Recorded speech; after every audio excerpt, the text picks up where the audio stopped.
우리 함께 찬양하면서 예배의 자리로 나아갑시다.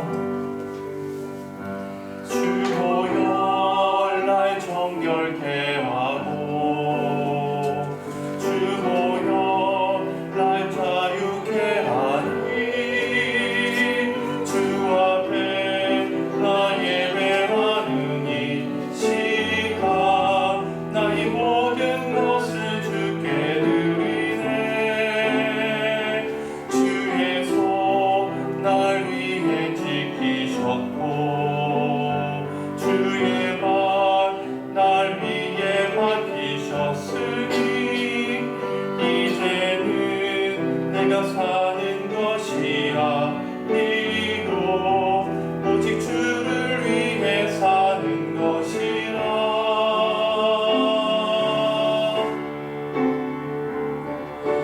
주의 손에 나의 손을 보내고 또 주의 발에 나의 발을 보게 하여 나 주와 함께 죽고 또 주와 함께 살리라.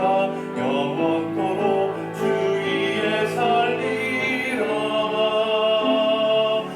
주의 손에 나의 손을 보내고 또 주의 발에 나의 발을 보게 하여 나 주와 함께 죽고 또 주와 함께 살리라. 영원토록 주 위에 살리라. 주 위에 살리라.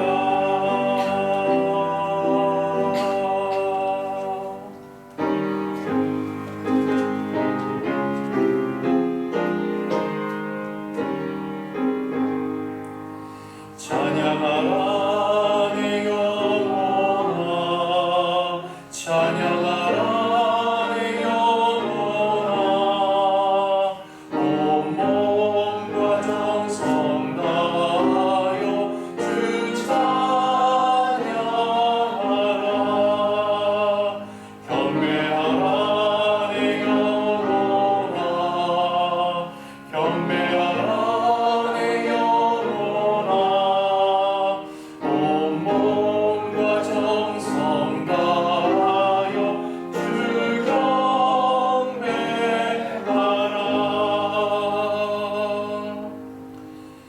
여호와께 감사하고 그의 이름을 불러 아뢰며 그가 하는 일을 만민 중에 알게 할지어다. 그에게 노래하며 그를 찬양하며 그의 모든 기이한 일들을 말할지어다. 그의 거룩한 이름을 자랑하라. 여호와를 구하는 자들은 마음이 즐거울지로다. 하나님 아버지, 지난 한 주간 사랑의 눈길로 바라보시고 강하고 능한 손으로 붙잡아 주시며 우리를 생명의 길로 인도해 주심에 감사합니다. 하나님은 언제나 나의 산성이 되시고 힘이 되시고 나를 돕는 자시며 나의 생명을 붙들어 주시는 분입니다. 그 하나님 말을 신뢰하며 영원토록 섬기기 위해 저희가 마음과 뜻과 힘과 정성을 다해 예배드리오니 아벨의 제사처럼 온전한 번제처럼 우리가 드리는 이 예배를 기쁘게 받아 주옵소서. 모든 영광 삼위일체 하나님께 올려드리며 예수님의 이름으로 기원하옵나이다. 아멘.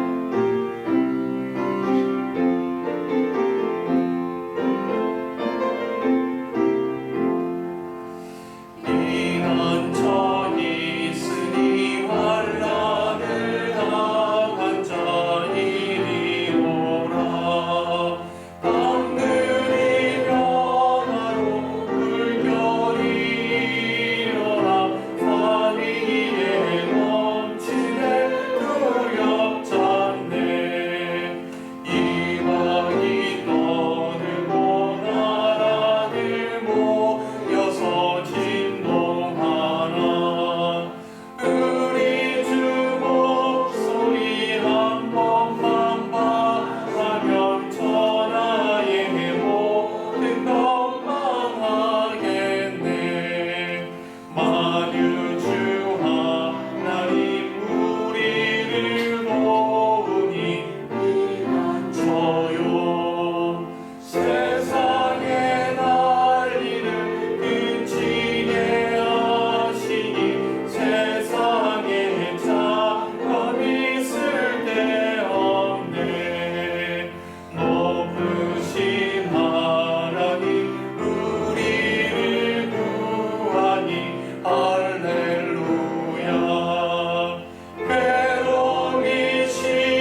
있는 사람은 악인들의 꾀를 따르지 아니하며 죄인들의 길에 서지 아니하며 오만한 자들의 자리에 앉지 아니하고 오직 여호와의 율법을 즐거워하여 그의 율법을 주야로 묵상하는 자로다. 그는 시냇가에 심은 나무가 철을 따라 열매를 맺으며 그 잎사귀가 마르지 아니함 같으니 그가 하는 모든 일이 다 형통하리로다. 악인들은 그렇지 아니하며 오직 바람에 나는 겨와 같도다. 그러므로 악인들은 심판을 견디지 못하며 죄인들이 의인들의 모임에 들지 못하리로다. 무릇 의인들의 길은 여호와께서 인정하시나 악인들의 길은 망하리로다. 아멘. 전능하사 천지를 만드신 하나님 아버지를 내가 믿사오며 그의 외아들 우리 주 예수 그리스도를 믿사오니 이는 성령으로 잉태하사 동정녀 마리에게서 나시고 본디오 빌라도에게 고난을 받으사 십자가에 못 박혀 죽으시고 장사한 지 사흘 만에 죽은 자 가운데서 다시 살아나시며 하늘에 오르사 전능하신 하나님 우편에 앉아 계시다가 저리로서 산자와 죽은 자를 심판하러 오시리라. 성령을 믿사오며 거룩한 공예와 성도가 서로 교통하는 것과 죄를 사하여 주시는 것과 몸이 다시 사는 것과 영원히 사는 것을 믿사옵나이다. 아멘.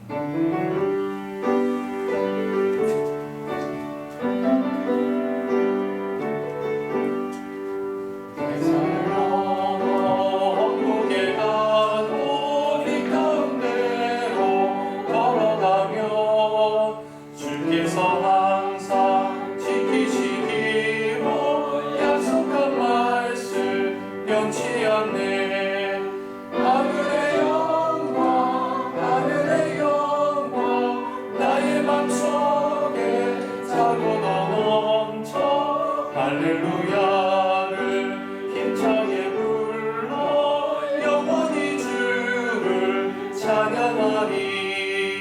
캄캄한 밤에 다닐지라도 주께서 나의 길 되시고 나에게 밝은 빛이 되시니 길 잃어버릴 염려 없네.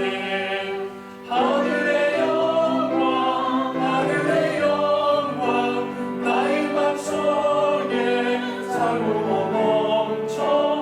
할렐루야를 힘차게 불러 영원히 주를 찬양하리.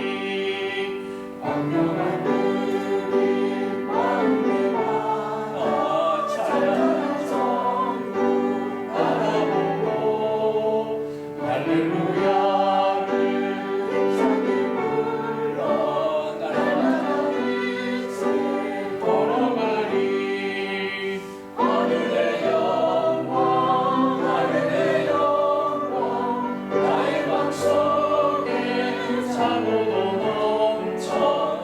할렐루야를 힘차게 불러 영원히 주를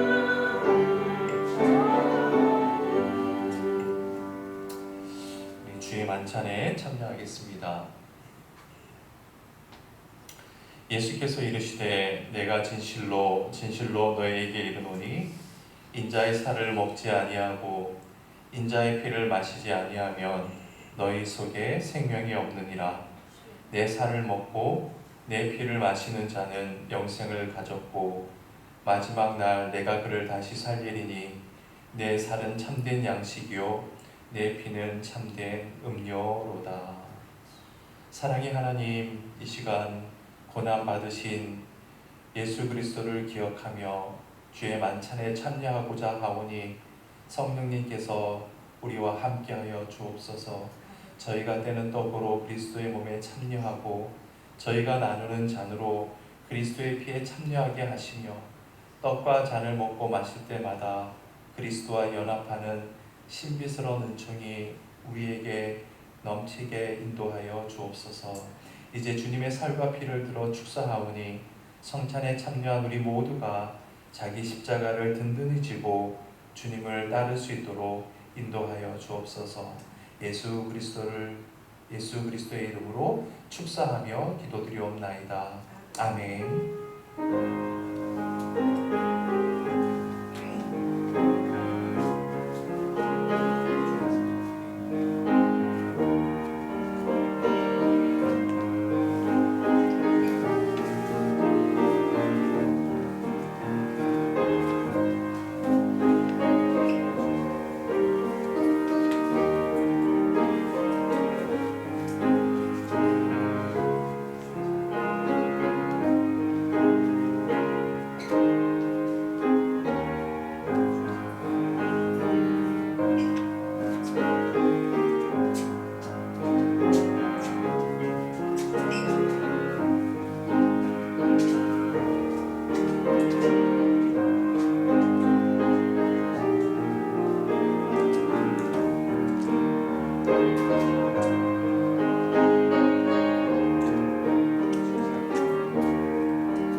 이제 우리 함께 기도하실 때 회중을 대표해서 김은경 성모님께서 기도하시겠습니다.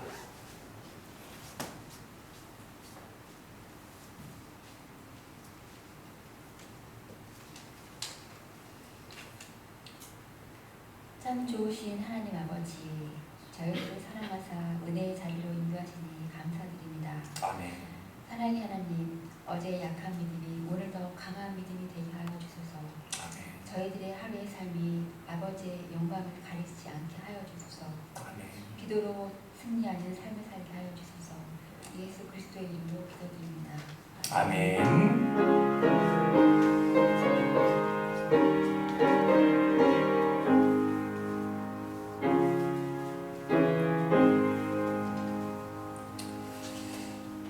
이 시간 하나님께서 우리에게 주시는 말씀은 요한복음 8장 31절로 32절 말씀입니다. 우리 다 일어나서 받들어 봉독하십시다. 시작. 그러므로 예수께서 자기를 믿은 유대인들에게 이르시되 너희가 내 말에 거하면 참으로 내 제자가 되고 진리를 알지니 진리가 너희를 자유롭게 하리라. 이는 하나님의 말씀입니다.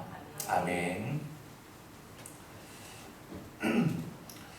제가 용인에 있는 명지대학교에서 캠퍼스 사역을 할 때 학교 그 학과의 디자인 학부에 패션 디자인 학과가 있는데 그 학과에 믿음 좋으신 교수님이 한 분 계셨습니다.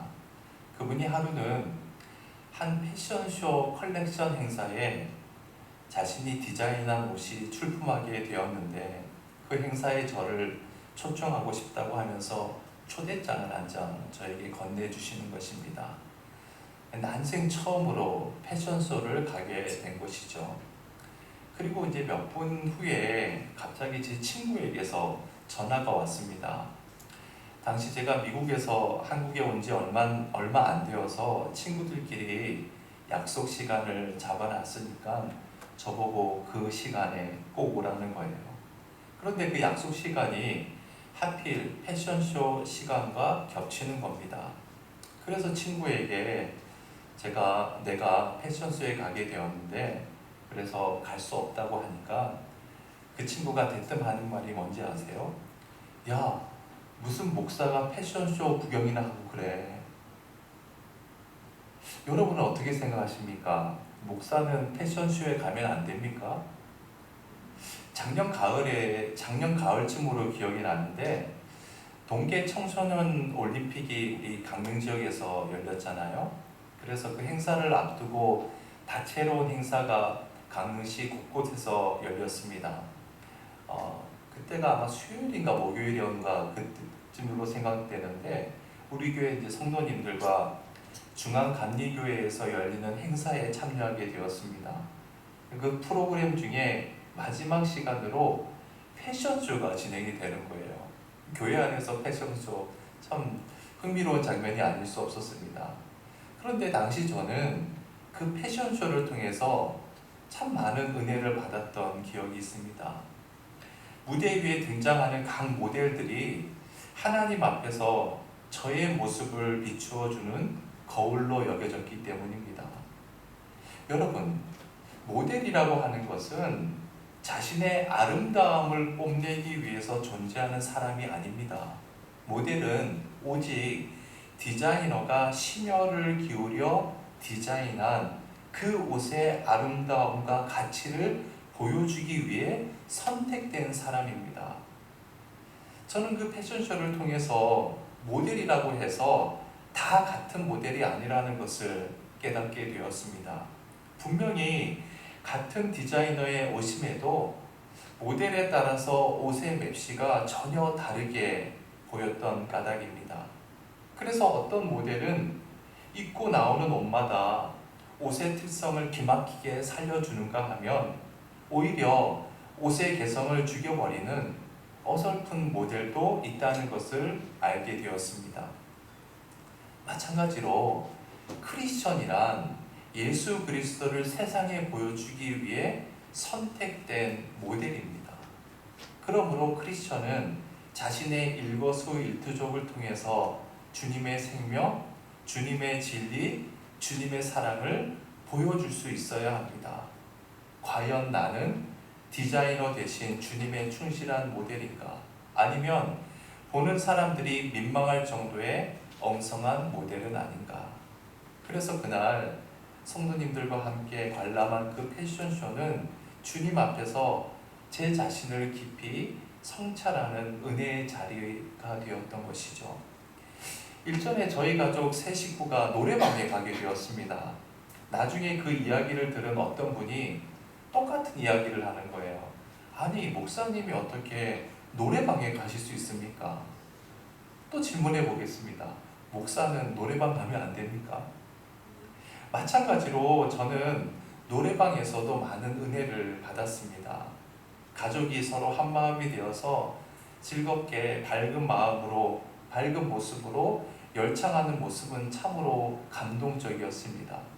그 모습을 보면서 어떻게 하면 제가 우리 집안의 가장으로 우리 가족을 좀 더 즐겁게 유익하게 해줄 수 있을까라는 생각을 했기 때문입니다. 그래서 그 노래방에서 가족이 함께한 그 시간은 제게 대단히 귀중한 시간이었던 셈입니다. 제가 중고등학교에 다니던 시절 1980년대만 하더라도 교회에서 기타를 치면서 복음성가를 부르는 것은 굉장히 불경스러운 일로 간주되기도 했습니다. 그래서 학생들끼리 모여서 기타를 치며 복음성가를 부르고 있으면 나이 지긋한 성도님들이 왜 그런 노래를 교회에서 부르냐, 교회에서는 찬송가만 거룩하게 불러야 하지 않느냐라고 다그치는 거예요. 한 번은 여기 드럼이란 악기 있지 않습니까? 드럼이란 악기가 교회에 들어오게 되었습니다. 누군가 그러시는 거예요. 저런 악기는 사탄 악기가 아니냐. 여러분 그거 아십니까? 우리 조인영 권사님이 피아노를 치시잖아요. 여러분 이 피아노란 악기가 이 교회 안에 처음으로 들어온 때가 17세기 말이었습니다. 정확하게 1671년 이탈리아 피렌체로 기억이 됩니다. 그런데 교회 성도들이 피아노란 악기가 익숙치 않은 거예요. 그래서 피아노에 나는 그 소리를 요상하게 여기면서 피아노는 사탄 악기라고 정죄했습니다. 교회 안에서는 사람의 목소리와 가장 비슷한 오르간만 연주되어야 된다고 생각한 거예요. 그래서 어떻게 했는지 아십니까? 피아노에 기름을 붓고 화형식을 했습니다. 불을 지른 거예요. 저 피아노라는 악기는 하나님을 모독하는 사탄 악기다. 그러니까 피아노는 참 시련을 많이 당했던 그런 악기였던 것이죠, 처음에는. 그런데 여러분, 요즘은 어떻습니까? 오늘날 예배 시간에 피아노는 물론 복음성가를 부르거나 기타를 치거나 다른 전자악기나 드럼을 거부하는 교회는 거의 없을 정도로 보편화되었습니다. 여러분, 그렇습니다. 크리스천들이 무엇을 따져보는 것은 대단히 귀하고 또 필요한 일이기도 합니다. 그러나 이것만으로는 안 돼요. 무엇을 따지기만 한다면 그 사람은 필경 율법주의자나 형식주의자가 되고 말 겁니다. 따라서 바른 크리스천이 되기 위해서는 항상 무엇보다도 왜를 먼저 묻는 자가 되어야 합니다. 무엇보다 왜가 중요한 거예요. 일전에 한 성도님이 저에게 이런 질문을 했습니다. 목사님, 크리스천이 건강을 위한다고 하면서 요가를 해도 좋습니까? 왜 그런 질문을 하는지 묻자 그분이 이렇게 대답하시는 거예요. 어떤 유명한 목사님이 요가라고 하는 그 운동은 힌두교를 믿는 인도에서 발생되었기 때문에 안 된다라고 하는 거예요. 그랬다는 거예요. 그래서 제가 이렇게 답변을 드렸습니다. 단지 힌두교를 믿는 인도에서 온 것이란 이유로 요가를 할 수 없다면 왜 똑같은 인도에서 온 카레라이스는 먹어도 되는지 그 목사님에게 한번 물어보십시오 라고 대답을 했습니다. 여러분, 크리스천이 요가를 할 수 있느냐 없느냐라고 하는 것은 중요한 것이 아닙니다. 정말 중요한 것은 왜 하느냐입니다.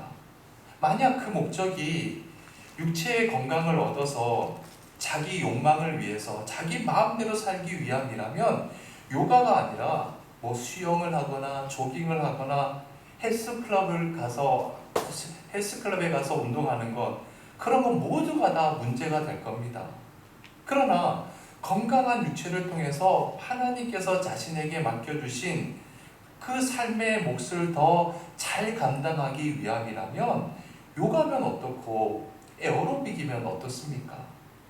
자기 체질에 가장 적합한 운동을 선택해서 알맞게 한다면 그보다 더 좋은 일은 없을 겁니다. 술, 담배도 마찬가지죠. 내가 신앙생활을 열심히 하기 위해서 말씀대로 살아가는데 크리스천이라고 하는 정체성과 양심에 술, 담배가 전혀 문제가 없다라고 생각된다면 술, 담배 하는 게 무슨 문제가 되겠습니까? 술, 담배를 하면서도 주님께 영광을 돌리는 데 있어서 아무런 문제가 없는데 무슨 거리낌이 생기겠어요? 그러나 내가 크리스천으로서 말씀대로 살아가는데 술, 담배가 유익하지 않다면, 그것이 걸림돌이 된다면, 술, 담배가 가족들과 사람들에게 전혀 덕을 끼치지 못한다면, 또한 그러한 행위가 주님의 영광을 가리는 일이라면 절제할 수 있어야 하고 하지 말아야 하는 것이죠. 이처럼 크리스천이 무엇을 행하든 그 행함의 궁극적인 목적이 주님을 위한 것이라면 크리스천은 모든 것을 할 수 있습니다. 왜요? 크리스천이 된다는 것은 바로 자유인이 되는 것을 의미하기 때문입니다. 여러분, 우리가 보는 이 성경은 구약과 성경을 합쳐서 총 몇 권으로 이루어져 있습니까? 66권으로 이루어져 있죠. 그 66권을 좀 더 세분화해서 장으로 구분하면 총 1189장으로 이루어져 있습니다. 더 세분화해서 절로 구분하면 31,173절로 이루어져 있습니다.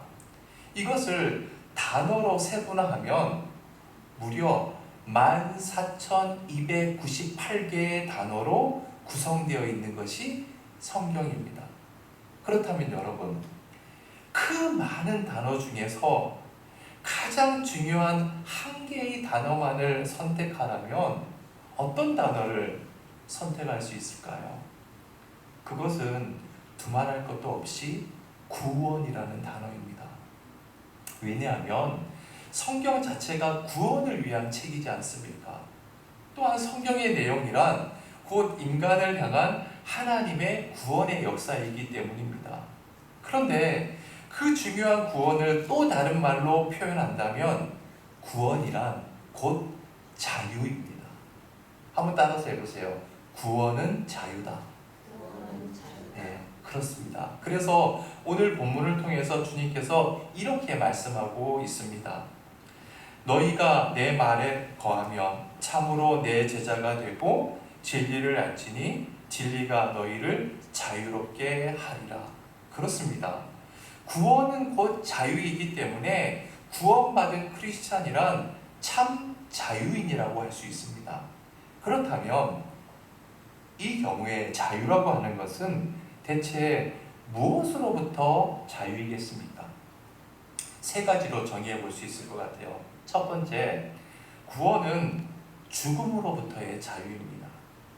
한번 따라해서 해볼까요? 구원은 죽음으로부터의 자유다. 죽음은 죽음으로부터의 자유다. 여러분, 죄인은 하나님 앞에 결단코 나아갈 수 없는 존재입니다. 죄인에게 있어서는 반드시 죽음의 심판이 주어지는 까닭이죠. 왜요? 죄의 삭은 사망이기 때문이에요. 그러나 구원자이신 예수 그리스도께서 우리의 죄를 대속해 주셨기 때문에 우리는 예수 그리스도 안에서 영원한 생명을 얻었습니다. 그래서 크리스천에게 있어서는 죽음은 없습니다. 왜요? 죽음이라고 하는 것은 육신의 껍질을 벗어 던지고 영원한 생명을 누리기 시작하는 영광의 관문이기 때문입니다.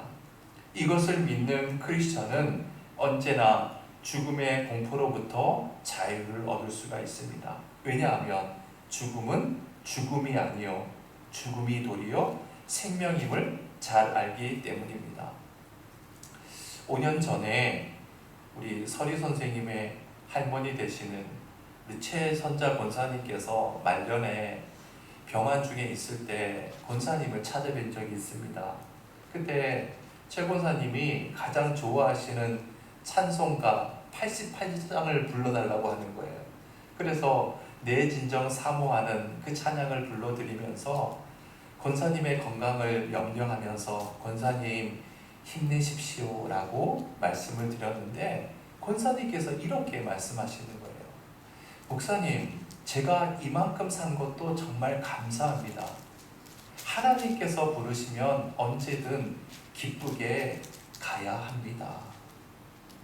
그 말을 하시는 권사님의 얼굴이 정말 자유해 보였습니다. 자유의 기쁨으로 가득했던 기억이 납니다. 여러분 잊지 마십시오. 구원은 죽음으로부터의 자유입니다. 두 번째는 구원은 모든 상황으로부터의 자유를 얻게 합니다. 우리가 세상을 살아가다 보면 전혀 예기치 않은 사건, 사고를 경험하게 되죠. 그런데 우리의 뜻과 혹은 우리의 계획과 상반되는 사건을 만날 때마다 우리는 근심하게 되고 불안해하며 걱정을 합니다. 그 이유가 대체 뭘까요? 그것은 나의 구원자 되시는 주님께서 바로 그 사건의 주관자 되심을 망각하기 때문입니다. 여러분 생각해 보세요. 내가 믿는 주님께서 항상 나와 함께 하시고 동행하는 분이심을 믿는다면 나에게 닥친 모든 사건 역시 그분의 주관 속에 있는 것 아닙니까? 정녕 이 사실을 믿는다면 나에게 닥친 사건의 내용이 어떠하든 그 결과는 반드시 주님의 은총으로 선하게 귀결된다는 것을 우리는 확신하게 됩니다. 그래서 구원받는 참 크리스천은 어떠한 상황 속에서도 자유함을 누릴 수가 있습니다. 세 번째는 구원은 무엇보다도 자기로부터 자유를 누리게 된다는 것입니다. 여러분 우리나라에서 유일하게 제주도에서만 서식하는 이 유도화라고 하는 꽃나무가 있습니다. 협죽도라고도 해요. 여러분 아마 제주도 가신 분들은 이 꽃을 아마 가로수에서 한번 본 적이 있을 겁니다. 예전에 제주도에 놀러 갔을 때 이 분홍색의 꽃이 너무 이뻐가지고 이 나무에 대해서 현지 사람들에게 물어봤는데 이런 이야기를 하는 거예요.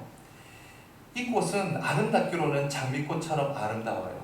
무성하기로는 등나무처럼 무성하지만 특이한 것은 여러분 꽃에는 벌이나 나비 같은 게 날아오서 앉잖아요. 그런데 그런 것은 고사하고 모기나 파리도 그 나무에 앉지 않는답니다. 게다가 나방이 그 꽃을 먹으면요 그 자리에서 죽어버린대요.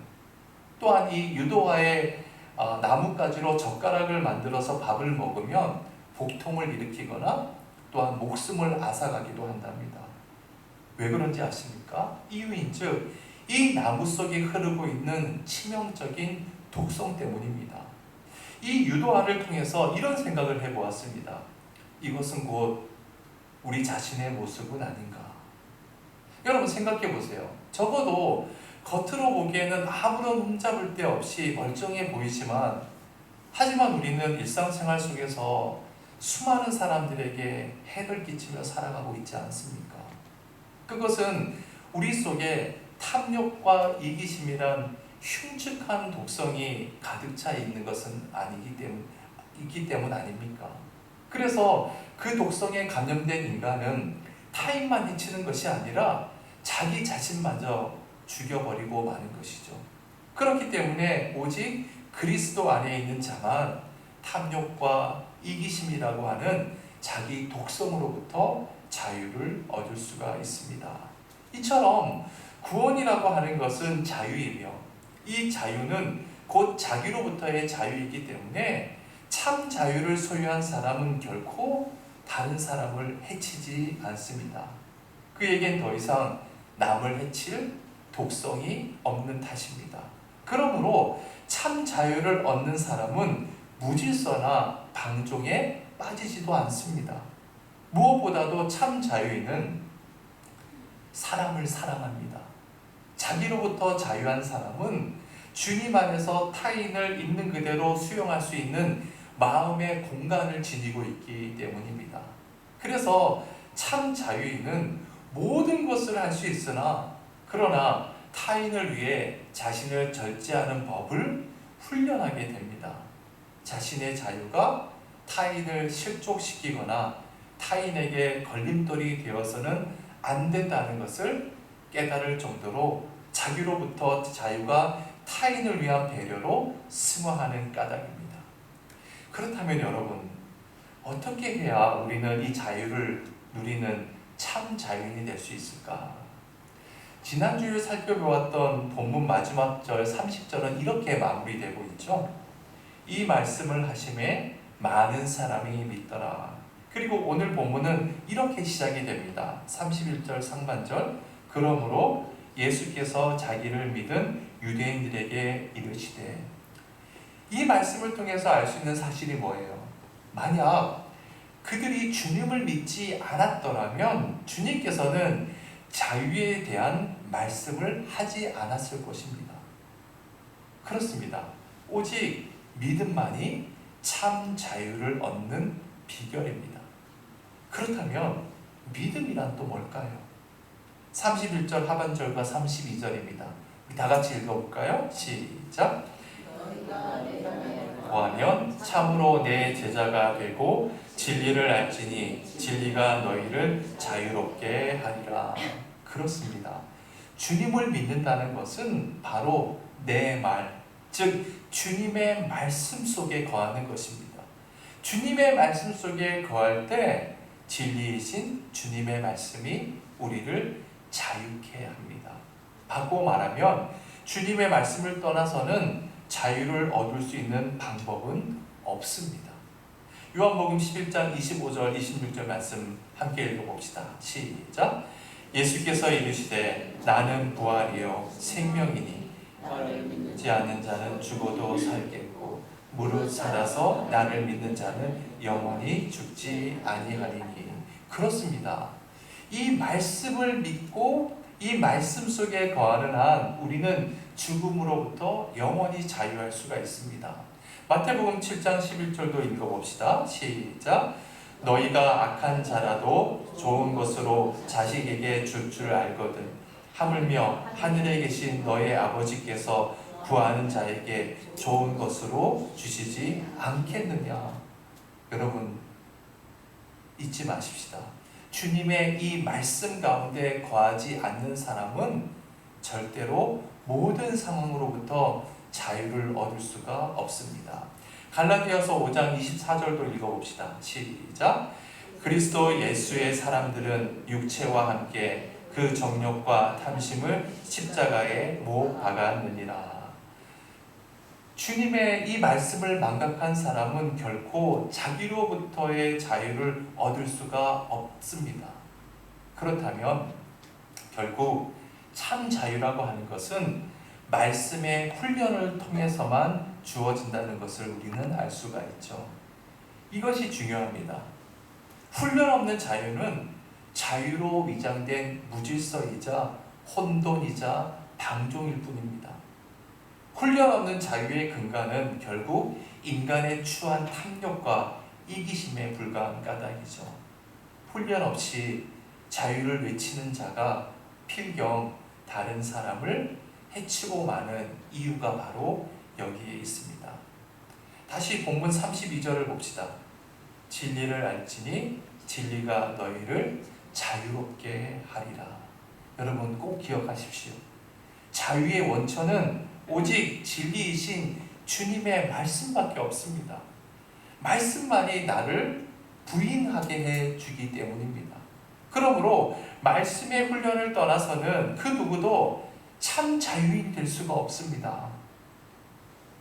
사랑하는 여러분, 더 이상 사망이나 죄, 걱정이나 불안, 근심, 그리고 자기 자신의 노예가 되지 마십시다. 주님을 온전히 믿으시길 바랍니다. 그분의 말씀 속에 온전히 거하십시다. 말씀에 깨어 있으십시다. 그리고 말씀의 훈련을 거듭거듭 반복하는 저와 여러분이 다 되시길 축원해 드립니다. 그러면 반드시 진리가 주는 참 자유를 누리게 될 것입니다. 그리고 그 자유 속에서 주님을 위해서라면 무엇이든 아무런 거리낌 없이 하십시오. 그러나 주님과 무관한 것이라면 무엇이든 절제하십시오. 그러한 자유 속에서 우리의 일거수일투족은 그리스도의 생명으로 비상하리라 믿습니다. 끝으로 갈라디아서 5장 1절 말씀 함께 우리 힘줘서 한번 읽어보고 말씀을 마치겠습니다. 시작. 그리스도께서 우리로 자유케 하려고 자유를 주셨으니 그러므로 굳건하게 서서 다시는 종의 멍에를 매지 말라. 아멘. 우리 170장 함께 찬양하시면서 예물 봉헌하겠습니다.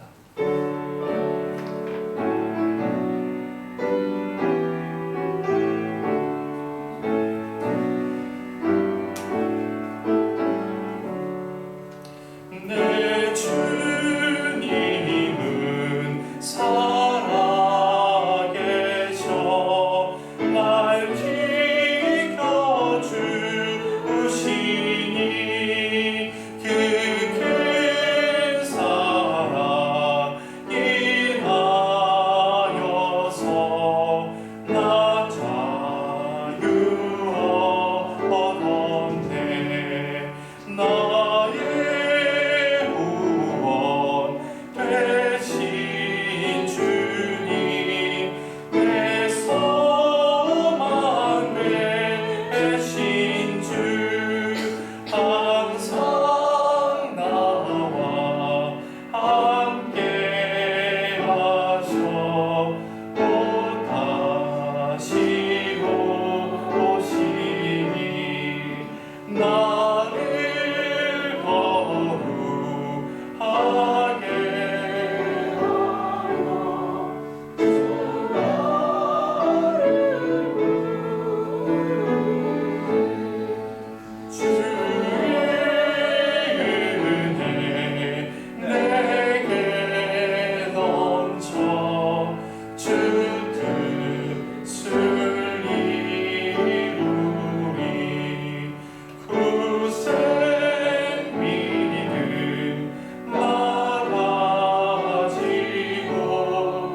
오직 진리가 너희를 자유롭게 하리라. 주님, 부활이요 생명이신 주님을 믿는다면서도 우리는 늘 죽음의 공포 속에 살아가고 있었습니다. 주님께서 우리를 구원해 주셨음을 입으로 고백하면서도 날마다 죄책감의 고통에 사로잡혀 살았습니다. 하나님의 전능하심을 시인하면서도 조그만 사건에도 인해 탄식과 절망 속에 빠져버렸습니다. 진리를 말하면서도 자기 탐욕과 이기심에 갇혀 자신의 노예로 살았습니다. 주님, 이제 주님을 온전히 믿게 하여 주옵소서.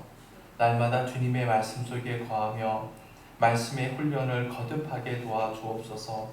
그리하여 진리로부터 솟아나는 참 자유를 누리게 해 주옵소서.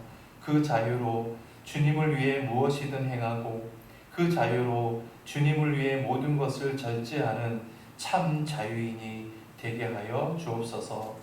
이제 주님 앞에 감사의 예물을 드립니다. 마음을 다해 정성껏 드리는 이 예물이 하나님께서 가장 기뻐하시는 곳에 아름답게 사용될 수 있도록 인도하여 주옵소서. 드린 손길들 일일이 기억하여 주시고 더 좋은 것으로, 더 선한 것으로, 꼭 필요한 것으로 채워 주옵소서. 무엇보다 이 땅에 살아가면서 가장 값진 믿음의 양식으로 충만할 수 있도록 인도하여 주옵소서. 이제는 예수 그리스도의 은혜와 하나님의 사랑하심과 성령의 교통하심이 오직 주님만을 믿으며 주님의 말씀 속에 거하며 그 말씀을 거듭 훈련함으로 진리가 주는 자유를 누리며 이 시대의 참 자유인으로 살아갈 것을 다짐하고 결단하는 주의 권속들 위해 이제로부터 영원까지 함께 하시길 간절히 축원하옵나이다. 아멘.